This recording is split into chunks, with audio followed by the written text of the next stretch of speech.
We've seen the headlines. We've read the articles. We've heard the stories. Yes or no? Did you ever take banned substances to enhance your cycling performance? Yes.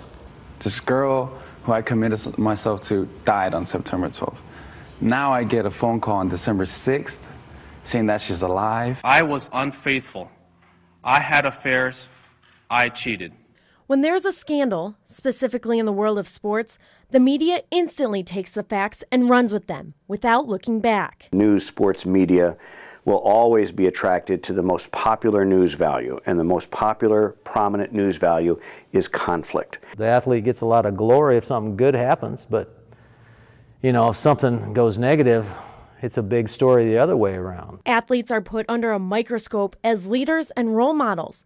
But does the media only focus on the negatives? We hear about these very isolated events, and we make them larger than what they need to be. There's a lot more coverage for negative stories and for negative ethical situations, for negative morality. The news media attention will always go there. It doesn't matter that they're athletes or not. Because of the high-profile nature of athletes, there is an interest in their professional and personal lives, even the negative stories. This makes other athletes who are considered leaders and role models potentially appear in a negative way. It's kind of just disrespectful to other leaders out there because some other people are doing it the right way, and then you have guys who are doing it the wrong way. And I think you just have to do your best to hold up your end. Obviously, everyone can't do it. It just reinforces to me that what could happen to our kids, and so that's why we're constantly talking about doing the right thing.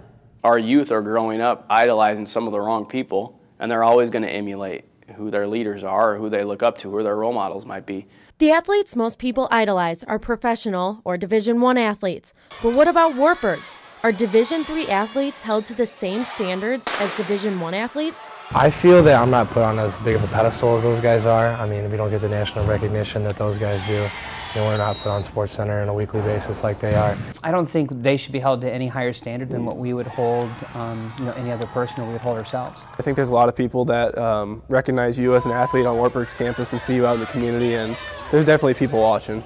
I think it's fair to treat all NCAA athletes the same, to hold them to the same standards. So what are the expectations of an athlete at a Division III school like Wartburg? Live a championship lifestyle.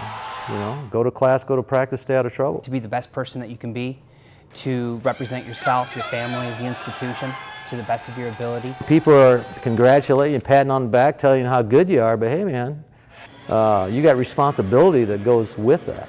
So, whether they like it or not, or whether it's fair or not fair, our society keeps a close eye on athletes and their personal lives, no matter if that person is a professional golfer, a football player at Notre Dame, or an athlete at Wartburg College. Reporting for SportsKnight, I'm Shelby Granath.